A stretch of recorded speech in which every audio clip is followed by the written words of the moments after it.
The Secret Teachings of All Ages by ManlyPHall. Part 19, Sephirothic Tree and the Making of Man. Enjoy the listening. The Tree of the Sephiroth may be considered an invaluable compendium of the secret philosophy, which originally was the spirit and soul of Chassidism. The Kabbalah is the priceless heritage of Israel, but each year those who comprehend its true principles become fewer in number. The Jew of today, if he lacks a realization of the profundity of his people's doctrines, is usually permeated with that most dangerous form of ignorance, modernism, and is prone to regard the Kabbalah either as an evil to be shunned like the plague, or as a ridiculous superstition which has survived the black magic of the Dark Ages. Yet without the key which the Kabbalah supplies, the spiritual mysteries of both the Old and the New Testament must remain unsolved by Jew and Gentile alike. The Sephirothic Tree consists of 10 globes of luminous splendor arranged in 3 vertical columns and connected by 22 channels or paths.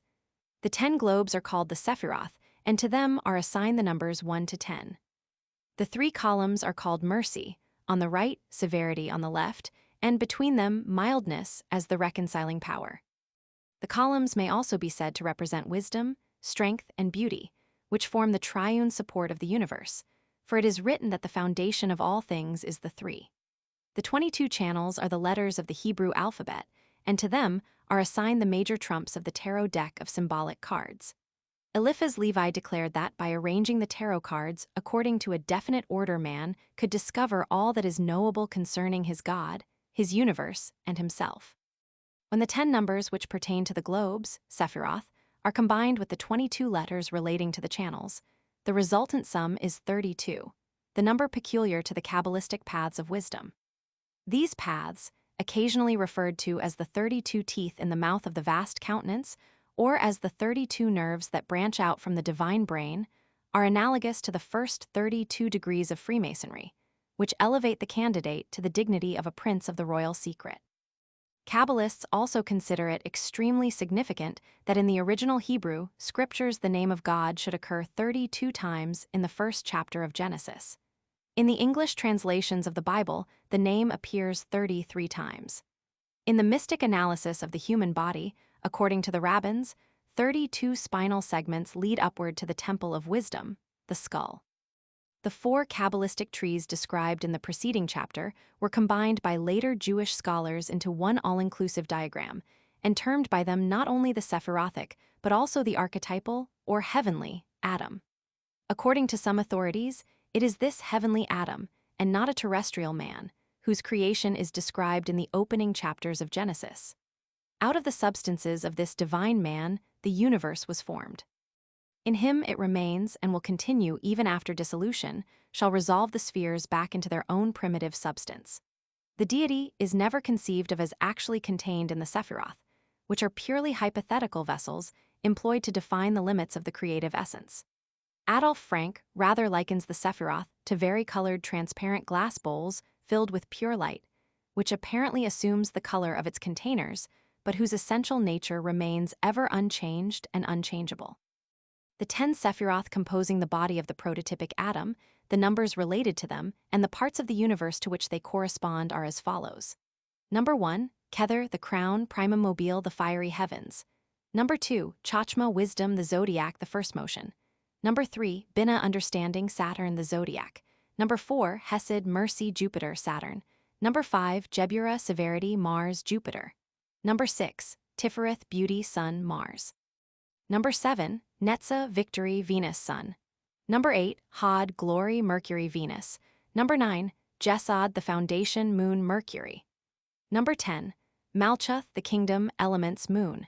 It must continually be emphasized that the Sephiroth and the properties assigned to them, like the tetracties of the Pythagoreans, are merely symbols of the cosmic system with its multitude of parts.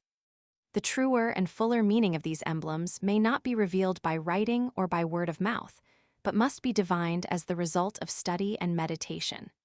In the Sefer HaZohar it is written that there is a garment, the written doctrine, which every man may see. Those with understanding do not look upon the garment, but at the body beneath it, the intellectual and philosophical code. The wisest of all, however, the servants of the heavenly King, look at nothing save the soul, the spiritual doctrine, which is the eternal and ever-springing root of the law. Of this great truth Eliphaz Levi also writes, declaring that none can gain entrance to the secret house of wisdom unless he wear the voluminous cape of Apollonius of Tyana and carry in his hand the lamp of Hermes.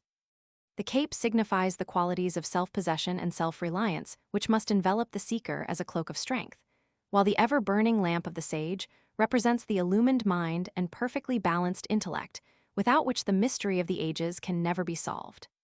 The Sephirothic tree is sometimes depicted as a human body, thus more definitely establishing the true identity of the first, or heavenly, man, Adam Kadmon, the idea of the universe. The 10 divine globes, Sephiroth, are then considered as analogous to the 10 sacred members and organs of the protogonos, according to the following arrangement. Kether is the crown of the prototypic head and perhaps refers to the pineal gland. Chachma and Binah are the right and left hemispheres respectively of the great brain. Hesed and Jebura are the right and left arms respectively, signifying the active creative members of the grand man. Sephiroth is the heart, or, according to some, the entire viscera. Netza and Hod are the right and left legs respectively, or the supports of the world. Jesod is the generative system, or the foundation of form, and Malchuth represents the 2 feet, or the base of being. Occasionally, Jesod is considered as the male and Malchuth as the female generative power. The grand man thus conceived is the gigantic image of Nebuchadnezzar's dream, with head of gold, arms and chest of silver, body of brass, legs of iron, and feet of clay. The medieval Qabbalists also assigned one of the 10 commandments and a 10th part of the Lord's Prayer in sequential order to each of the 10 Sephiroth. Concerning the emanations from Kether, which establish themselves as 3 triads of creative powers, termed in the Sefer HaZohar 3 heads each with 3 faces, H. P. Blavatsky writes, "This Kether was the first Sephiroth, containing in herself the other 9 Sephiroth, or intelligences. In their totality and unity, they represent the archetypal man, Adam Kadmon, the protogonos, who in his individuality or unity is yet dual or bisexual, the Greek dijumos, for he is the prototype of all humanity. Thus we obtain 3 trinities, each contained in a head.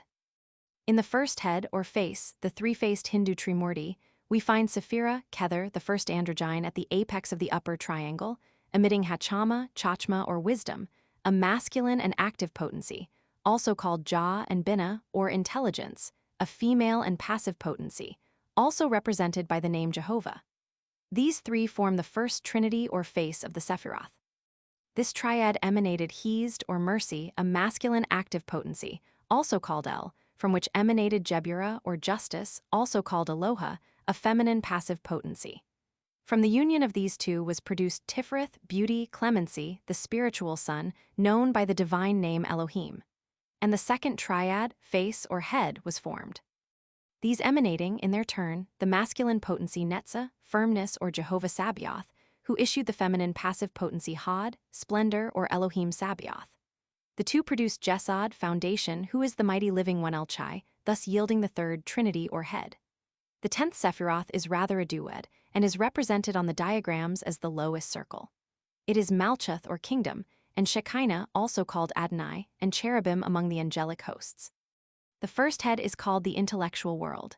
The second head is the sensuous, or the world of perception, and the third is the material or physical world. Among the later Qabbalists, there is also a division of the Sephirothic tree into 5 parts, in which the distribution of the globes is according to the following order. Macroprosophis, or the Great Face, is the term applied to Kether as the first and most exalted of the Sephiroth, and includes the 9 potencies or Sephiroth issuing from Kether. Abba, the Great Father, is the term generally applied to Chachma, universal wisdom, the first emanation of Kether, but according to Ibn Jebural, Chachma represents the sun, the logos or the word born from the union of Kether and Binah. Ama, the Great Mother, is the name by which Binah, or the third Sephira, is generally known. This is the Holy Ghost, from whose body the generations issue forth. Being the third person of the creative triad, it corresponds to Jehovah, the Demiurgus. Microprosophis, or the lesser face, is composed of the 6 Sephiroth, Hesed, Jebura, Tiferet, Netza, Hod, and Jesod. The microprosophis is commonly called the lesser Adam, or Zor Anpin, whereas the macroprosophists, or superior atom, is Eric Anpin. The lesser face is properly symbolized by the six-pointed star or interlaced triangles of Zion, and also by the six faces of the cube. It represents the directions north, east, south, west, up and down, and also the first 6 days of creation. In his list of the parts of the microprosophis, Mac Gregor Mathers includes Binah as the first and superior part of the lesser atom, thus making his constitution septenary. If microprosophis be considered as sexpartite, then his globes, Sephiroth, are analogous to the 6 days of creation, and the 10th globe, Malchuth, to the Sabbath of rest. The bride of microprosophis is Malchuth, the epitome of the Sephiroth, its quaternary constitution being composed of blendings of the 4 elements. This is the divine Eve that is taken out of the side of microprosophis and combines the potencies of the entire Qabbalistic tree in one sphere, which may be termed man. According to the mysteries of the Sephiroth, the order of the creation, or the divine lightning flash which zigzags through the 4 worlds according to the order of the divine emanations, is thus described. From Ein Sof, the nothing and all, the eternal and unconditioned potency, issues macroprosophis, the long face of whom it is written. Within his skull exist daily 13,000 myriads of worlds which draw their existence from him and by him are upheld. Macroprosophis, the directionalized will of Ein Sof, corresponding to Kether, the crown of the Sephiroth, gives birth out of himself to the 9 lesser spheres of which he is the sum and the overbrooding cause. The 22 letters of the Hebrew alphabet, by the various combinations of which the laws of the universe are established, constitute the scepter of macroprosophis, which he wields from his flaming throne in the Atziluthic world. From this eternal and ancient androgyne, Kether, come forth Chachma, the Great Father, and Binah, the Great Mother. These 2 are usually referred to as Abba and Ama respectively, the first male and the first female, the prototypes of sex. These correspond to the first 2 letters of the sacred name Jehovah, IHVH. The father is the I, or Yod, and the mother is the H, or He. Abba and Ama symbolize the creative activities of the universe and are established in the creative world of Braya. In the Sefer HaZohar it is written, and therefore are all things established in the equality of male and female. For were it not so, how could they subsist? This beginning is the father of all things, the father of all fathers, and both are mutually bound together, and the one path shineth into the other. Chachma, wisdom, as the father. Binah, understanding, as the mother.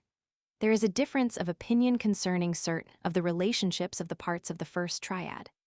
Some Kabbalists, including Ibn Jebiral, consider Kether as the father, Binah as the mother, and Chachma as the son.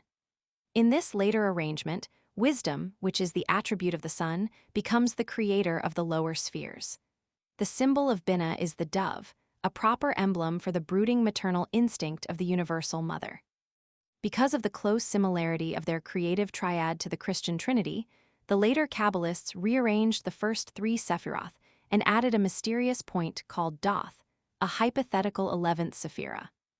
This is located where the horizontal line connecting Chachma and Binah crosses the vertical line joining Kether and Sephirothic. While Doth is not mentioned by the first Kabbalists, it is a highly important element, and its addition to the Sephirothic tree was not made without full realization of the significance of such action. If Chachma be considered the active, intelligent energy of Kether, and Binah the receptive capacity of Kether, then Doth becomes the thought which, created by Chachma, flows into Binah. The postulation of Doth clarifies the problem of the creative trinity, for here it is diagrammatically represented as consisting of Chachma, the Father, Binah, the Mother or Holy Ghost, and Doth, the word by which the worlds were established. Isaac Meyer discounts the importance of Doth, declaring it a subterfuge to conceal the fact that Kether, and not Chachma, is the true father of the creative triad. He makes no attempt to give a satisfactory explanation for the symbolism of this hypothetical sephira. According to the original conception, from the union of the Divine Father and the Divine Mother is produced microprosophis, the short face or the lesser countenance, which is established in the Yetziratic world of formation and corresponds to the letter Vau, or V, in the Great Name. The 6 powers of microprosophis flow from and are contained in their own source, which is Binah, the mother of the lesser atom. These constitute the spheres of the sacred planets. Their name is Elohim, and they move upon the face of the deep. The 10th Sephirah, Malkuth, the kingdom, is described as the bride of the lesser Adam, created back to back with her Lord, and to it is assigned the final he, or H, the last letter of the sacred name. The dwelling place of Malkuth is in the fourth world, Asaya, and it is composed of all the superior powers reflected into the elements of the terrestrial sphere. Thus it will be seen that the Qabbalistic tree extends through 4 worlds, with its branches in matter and its roots in the Ancient of Ancients, Macroprosopis. 3 vertical columns support the universal system as typified by the Sephirothic tree. The central pillar has its foundation in Kether, the Eternal One. It passes downward through the hypothetical Sephirah, Doth, and then through Tiferet and Jesod, with its lower end resting upon the firm foundation of Malkuth, the last of the globes. The true import of the central pillar is equilibrium. It demonstrates how the deity always manifests by emanating poles of expression from the midst of itself, but remaining free from the illusion of polarity. If the numbers of the 4 Sephiroth connected by this column be added together, 1 plus 6 plus 9 plus 10, the sum is 26, the number of Jehovah. The column on the right, which is called Jachin, has its foundation on Chachma, the outpouring wisdom of God. The 3 globes suspended from it are all masculine potencies. The column at the left is called Bose. The 3 globes upon it are feminine and receptive potencies, for it is founded in understanding, a receptive and maternal potency. Wisdom, it will be noted, is considered as radiant or outpouring, and understanding as receptive, or something which is filled by the flowing of wisdom. The 3 pillars are ultimately united in Malkuth, in which all the powers of the superior worlds are manifested. The 4 globes upon the central column reveal the function of the creative power in the various worlds. In the first world, the creative power is will, the one divine cause. In the second world, the hypothetical Doth, the word coming forth from the divine thought. In the third world, Tiferet, the sun, or focal point between God and nature. In the fourth world, it is twofold, being the positive and negative poles of the reproductive system, of which Jesod is the male and Malkuth the female. In Kircher's Sephirothic Tree, it should be especially noted that the ornaments of the tabernacle appear in the various parts of the diagram. These indicate a direct relationship between the sacred house of God and the universe, a relationship which must always be considered as existing between the deity, through whose activity the world is produced, and the world itself, which must be the house or vehicle of that deity. Could the modern scientific world but sense the true profundity of these philosophical deductions of the ancients, it would realize that those who fabricated the structure of the Kabbalah possessed a knowledge of the celestial plan comparable in every respect with that of the modern savant. The Tetragrammaton, or the 4-lettered name of God, written IHVH, is pronounced Jehovah. The first letter is Yod, the germ, the life, the flame, the cause, the one, and the most fundamental of the Jewish phallic emblems. Its numerical value is 10, and it is to be considered as the one containing the 10. In the Kabbalah, it is declared that the Yod is in reality 3 Yods, of which the first is the beginning, the second is the center, and the third is the end. Its throne is the Sephirah Chachma, according to Ibn Jebiral Kether, from which it goes forth to impregnate Binah, which is the first he. The result of this union is Tiferet, which is the vow, whose power is 6 and which symbolizes the 6 members of the lesser Adam. The final he is Malkuth, the inferior mother, partaking in part of the potencies of the divine mother, the first he. By placing the 4 letters of the Tetragrammaton in a vertical column, a figure closely resembling the human body is produced, with Yod for the head, the first he for the arms and shoulders, Vow for the trunk of the body, and the final he for the hips and legs. If the Hebrew letters be exchanged for their English equivalents, the form is not materially changed or the analogy altered. It is also extremely significant that by inserting the letter Shin in the middle of the name Jehovah, the word Jehoshua, or Jesus, is formed thus. In the Kabbalistic mysteries, according to Eliphaz Levi, the name Jehovah is occasionally written by connecting together 24 dots, the 24 powers before the throne, and it is believed that the name of the power of evil is the sign of Jehovah reversed or inverted. Of the great word, Albert Pike writes, "The true word of a Mason is to be found in the concealed and profound meaning of the ineffable name of deity, communicated by God to Moses, and which meaning was long lost by the very precautions taken to conceal it. The true pronunciation of that name was in truth a secret, in which, however, was involved the far more profound secret of its meaning. In that meaning is included all the truth that can be known by us in regard to the nature of God. Henry Stephen, in A World of Wonders, published in 1607, mentions a monk of St. Anthony who declared that, while in Jerusalem, the patriarch of that city had shown him not only one of the ribs of the Word made flesh, and some rays from the Star of Bethlehem, but also the snout of a seraph, a finger-nail of a cherub, the horns of Moses, and a casket containing the breath of Christ. To a people believing implicitly in a seraph sufficiently tangible to have its proboscis preserved, the more profound issues of Judaistic philosophy must necessarily be incomprehensible. Nor is it difficult to imagine the reaction taking place in the mind of some ancient sage should he hear that a cherub, which, according to St. Augustine, signifies the evangelists, according to Philo Judaeus, the outermost circumference of the entire heavens, and according to several of the Church Fathers, the wisdom of God, had sprouted finger-nails. The hopeless confusion of divine principles with the allegorical figures created to represent them to the limited faculties of the uninitiated has resulted in the most atrocious misconceptions of spiritual truths. Concepts well nigh as preposterous as these, however, still stand as adamantine barriers to a true understanding of Old and New Testament symbolism. 4. Until man disentangles his reasoning powers from the web of venerated absurdities in which his mind has lain ensnared for centuries, how can truth ever be discovered? The Old Testament, especially the Pentateuch, contains not only the traditional account of the creation of the world and of man, but also, locked within it, the secrets of the Egyptian initiators of Moses concerning the genesis of the God-man, the initiate, and the mystery of his rebirth through philosophy. While the lawgiver of Israel is known to have compiled several works other than those generally attributed to him, the writings now commonly circulated, as the purported 6th and 7th books of Moses, are in reality spurious treatises on black magic, foisted on the credulous during the Middle Ages. Out of the hundreds of millions of pious and thoughtful students of Holy Writ, it is almost inconceivable that but a mere handful have sensed the sublimity of the esoteric teachings of Sod, the Jewish mysteries of Adonai. Yet familiarity with the three Qabbalistical processes, termed gematria, nodarican, and timura, makes possible the discovery of many of the profoundest truths of ancient Jewish superphysics.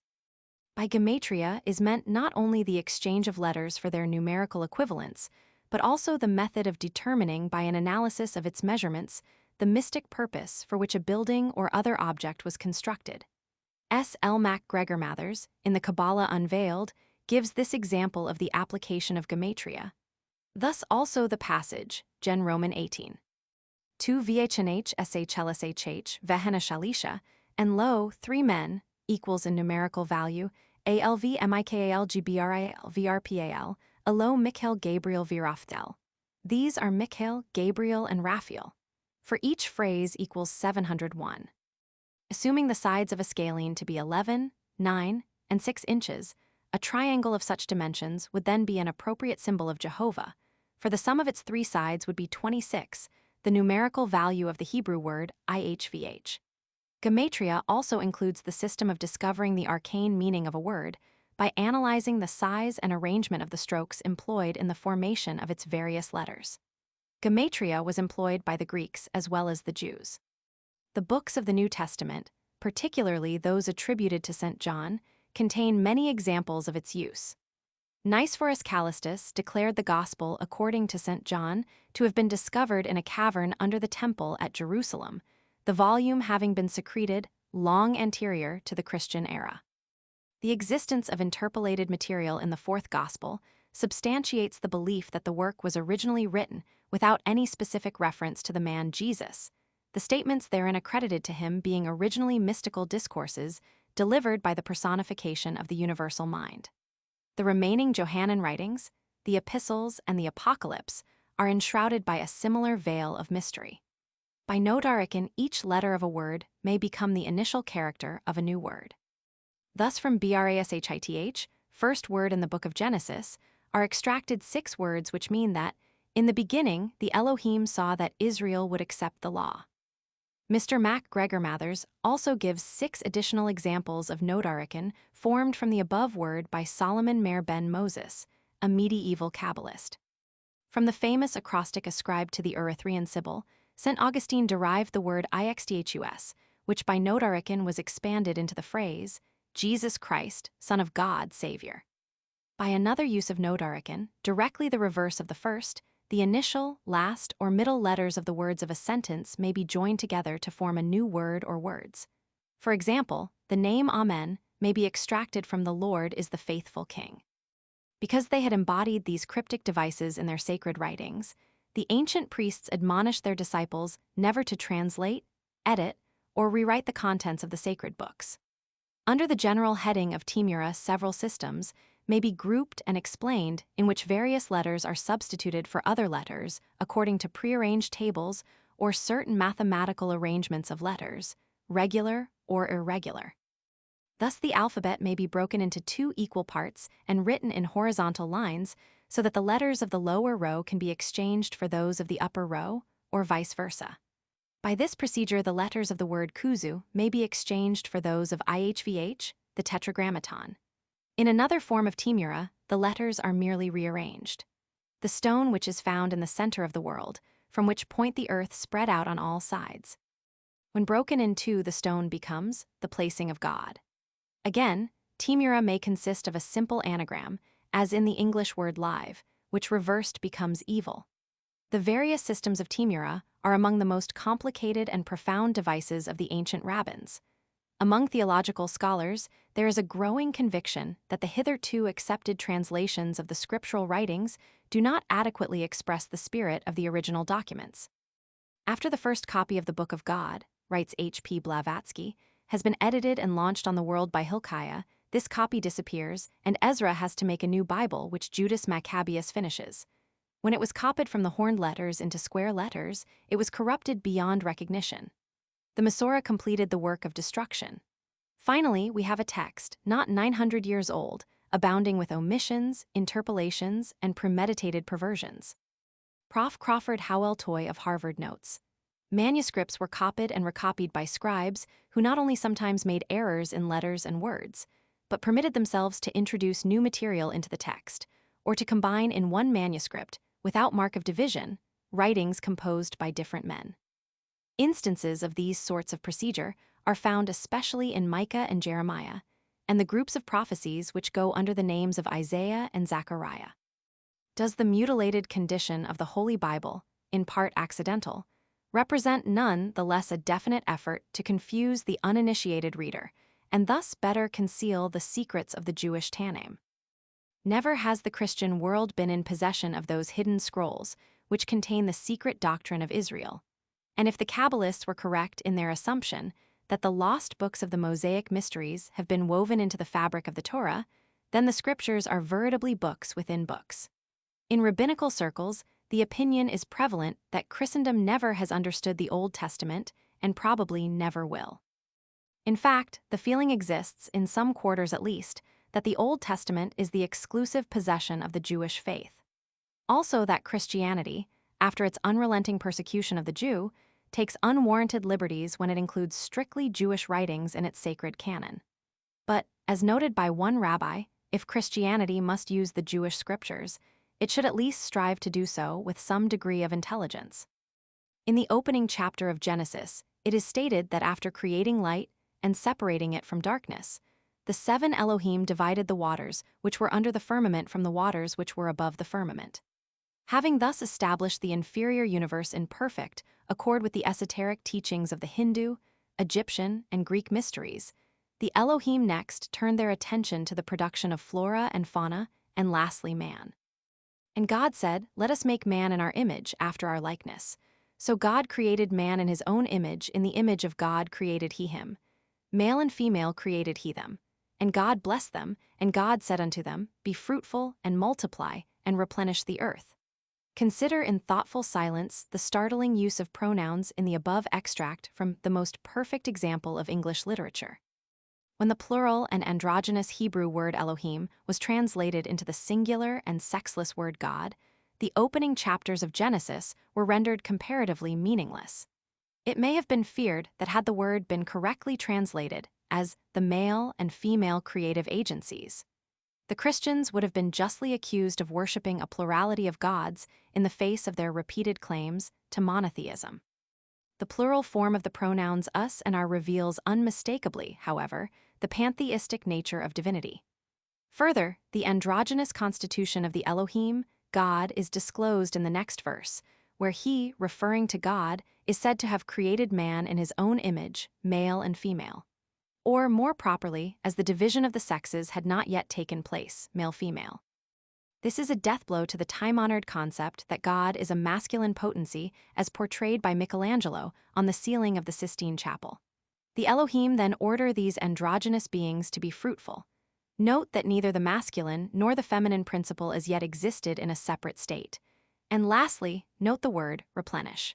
The prefix re denotes back to an original or former state or position, or repetition or restoration. This definite reference to a humanity existing prior to the creation of man, described in Genesis, must be evident to the most casual reader of Scripture. An examination of Bible dictionaries, encyclopedias, and commentaries discloses the plural form of the word Elohim to be beyond the comprehension of their respected authors and editors. The new Schaff-Herzog Encyclopedia of Religious Knowledge thus sums up the controversy over the plural form of the word Elohim. Does it now, or did it originally signify plurality of divine being? A dictionary of the Bible, edited by James Hastings, contains the following conclusion, which echoes the sentiments of more critical etymologists of the Bible. The use of the plur, Elohim, is also difficult to explain. Dr. Havernick considers the plural form Elohim to signify the abundance and super-richness existing in the divine being. His statement, which appears in the Popular and Critical Bible Encyclopedia, is representative of the efforts made to circumvent this extremely damaging word. The International Standard Bible Dictionary considers the explanations offered by modern theologians, of which Dr. Havernick's is a fair example, to be too ingenious to have been conceived by the early Hebrews, and maintains that the word represents the survival of a polytheistic stage of Semitic thought. The Jewish Encyclopedia supports the latter assumption with the following concise statement. As far as epigraphic material, traditions, and folklore throw light on the question, the Semites are shown to be of polytheistic leanings. Various schools of philosophy, both Jewish and Gentile, have offered explanations erudite and otherwise of the identity of Adam. In this primordial man, the Neoplatonists recognized the Platonic idea of humanity, the archetype or pattern of the genus Homo. Philo-Judaeus considered Adam to represent the human mind, which could understand, and hence give names to, the creatures about it, but could not comprehend, and hence left nameless, the mystery of its own nature. Adam was also likened to the Pythagorean monad, which by virtue of its state of perfect unity could dwell in the Edenic sphere. When through a process akin to fission the monad became the duad, the proper symbol of discord and delusion, the creature thus formed was exiled from its celestial home. Thus the twofold man was driven from the paradise belonging to the undivided creation, and cherubim and a flaming sword were placed on guard at the gates of the causal world. Consequently, only after the re-establishment of unity within himself can man regain his primal spiritual state.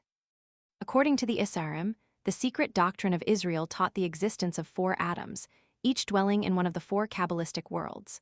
The first, or heavenly, Adam dwelt alone in the Atzilithic sphere, and within his nature existed all spiritual and material potentialities. The second Adam resided in the sphere of Braya. Like the first Adam, this being was androgynous, and the 10th division of its body, its heel, Malchuth, corresponded to the church of Israel that shall bruise the serpent's head. The third Adam, likewise androgynous, was clothed in a body of light and abode in the sphere of Yetzirah. The fourth Adam was merely the third Adam after the fall into the sphere of Asaya, at which time the spiritual man took upon himself the animal shell or coat of skins. The fourth Adam was still considered as a single individual, though division had taken place within his nature, and 2 shells or physical bodies existed, in one of which was incarnated the masculine, and in the other the feminine potency. The universal nature of Adam is revealed in the various accounts concerning the substances of which he was formed. It was originally ordained that the dirt to be used in fashioning him was to be derived from the 7 worlds. As these planes, however, refused to give of their substances, the Creator wrenched from them by force the elements to be employed in the Adamic constitution. St. Augustine discovered a nodarican in the name of Adam. He showed that the 4 letters, Adam, are the first letters of the 4 words Anatole Dices Arctos Mesembria, the Greek names for the 4 corners of the world. The same author also sees in Adam a prototype of Christ, for he writes, Adam sleeps that Eve may be formed. Christ dies that the church may be formed. While Adam sleeps, Eve is formed from his side. When Christ is dead, his side is smitten with a spear, that there flow forth sacraments to form the church. Adam himself was the figure of him that was to come. In his recent work, Judaism, George Footmore thus describes the proportions of the Adamic man. He was a huge mass that filled the whole world to all the points of the compass. The dust of which his body was formed was gathered from every part of the world, or from the site of the future altar.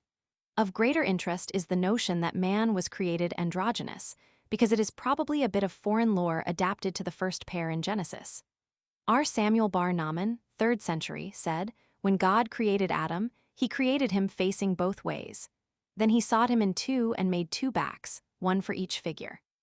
The Zohar holds the concept of 2 Adams. The first a divine being who, stepping forth from the highest original darkness, created the second, or earthly, Adam in his own image.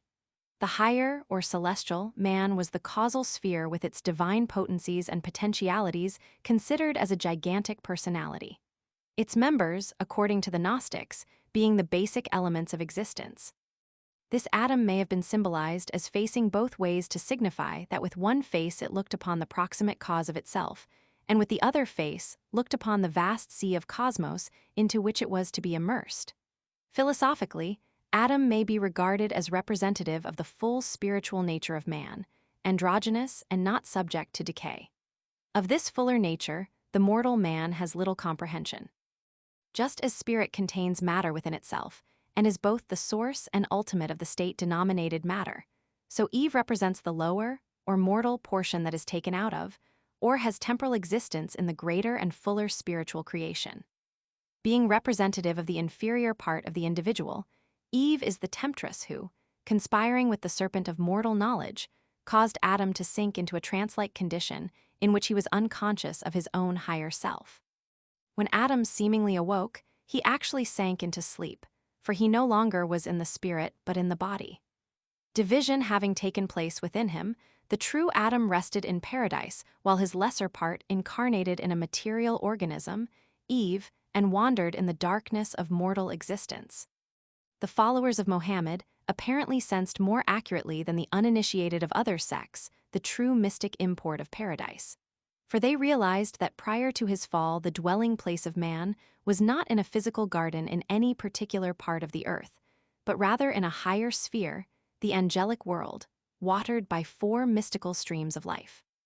After his banishment from paradise, Adam alighted on the island of Ceylon, and this spot is sacred to certain Hindu sects who recognize the old island of Lanka, once presumably connected with the mainland by a bridge, as the actual site of the Garden of Eden from which the human race migrated. According to the Arabian Nights, Sir Richard Burton's translation, Adam's footprint may still be seen on the top of a Ceylonese mountain. In the Islamic legends, Adam was later reunited with his wife, and after his death his body was brought to Jerusalem subsequent to the flood for burial by Melchizedek. The word Adam signifies a species or race, and only for lack of proper understanding has Adam been considered as an individual. As the macrocosm, Adam is the gigantic androgyne, even the demiurgus. As the microcosm, he is the chief production of the demiurgus, and within the nature of the microcosm, the demiurgus established all the qualities and powers which he himself possessed. The demiurgus, however, did not possess immortality, and therefore could not bestow it upon Adam. According to legend, the demiurgus strove to keep man from learning the incompleteness of his maker. The Adamic man consequently partook of the qualities and characteristics of the angels who were the ministers of the demiurgus. It was affirmed by the Gnostic Christians that the redemption of humanity was assured through the descent of Nous, universal mind, who was a great spiritual being superior to the demiurgus, and who, entering into the constitution of man, conferred conscious immortality upon the demiurgic fabrications. That phallic symbolism occupies an important place in early Jewish mysticism is indisputable.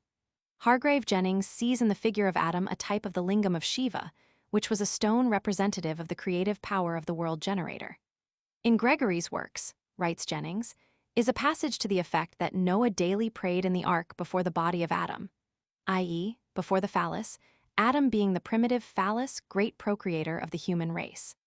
It may possibly seem strange, he says, that this orison should be daily said before the body of Adam. But it is a most confessed tradition among the Eastern men that Adam was commanded by God that his dead body should be kept above ground, till a fullness of time should come to commit it to the middle of the earth by a priest of the Most High God.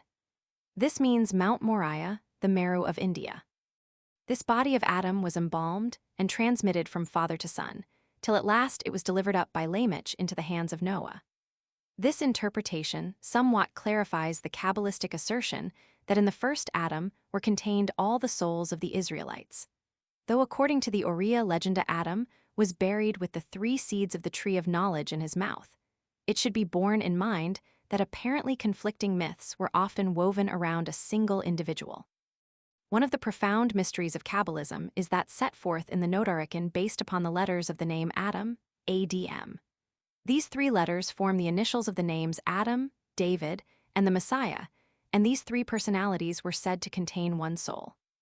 As this soul represents the world soul of humanity, Adam signifies the involving soul, the Messiah the evolving soul, and David that condition of the soul termed epigenesis.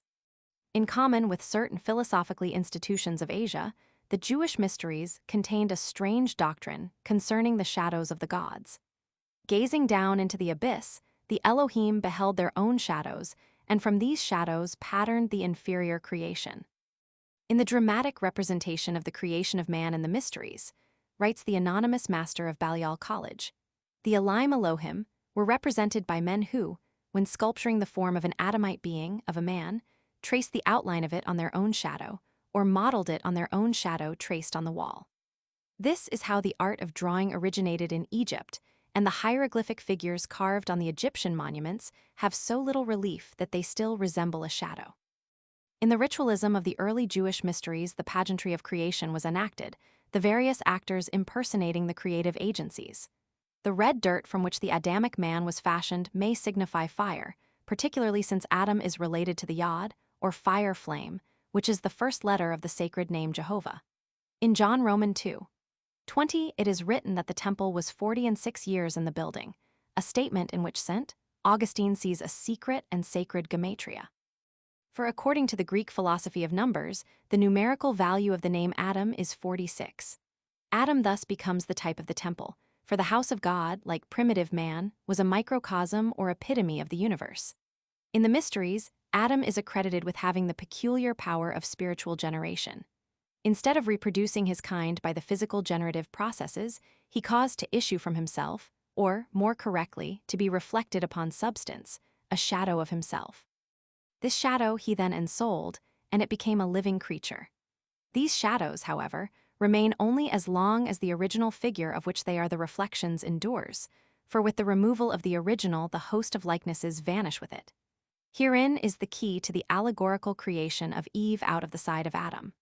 For Adam, representative of the idea or pattern, is reflected into the material universe as a multitude of ensouled images, which collectively are designated Eve.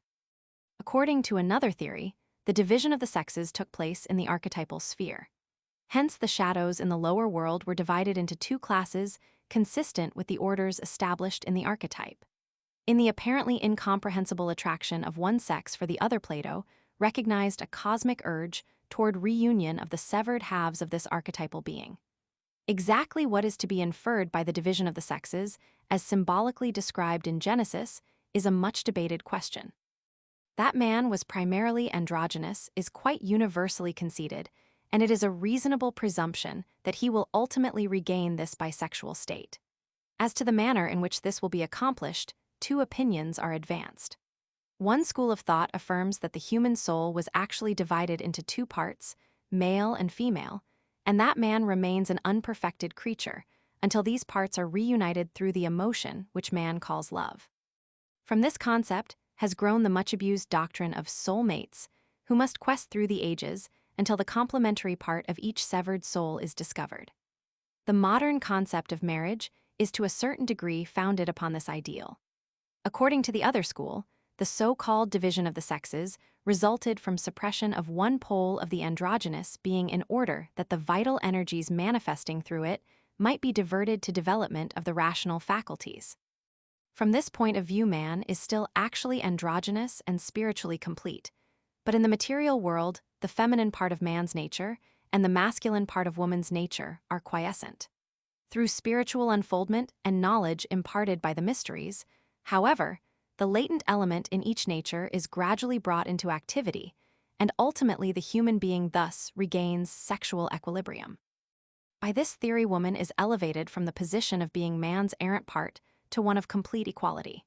From this point of view, marriage is regarded as a companionship in which two complete individualities manifesting opposite polarities are brought into association, that each may thereby awaken the qualities latent in the other, and thus assist in the attainment of individual completeness. The first theory may be said to regard marriage as an end, the second as a means to an end. The deeper schools of philosophy have leaned toward the latter, as more adequately acknowledging the infinite potentialities of divine completeness in both aspects of creation. The Christian Church is fundamentally opposed to the theory of marriage, claiming that the highest degree of spirituality is achievable only by those preserving the virginal state. This concept seemingly originated among certain sects of the early Gnostic Christians, who taught that to propagate the human species was to increase and perpetuate the power of the demiurgus.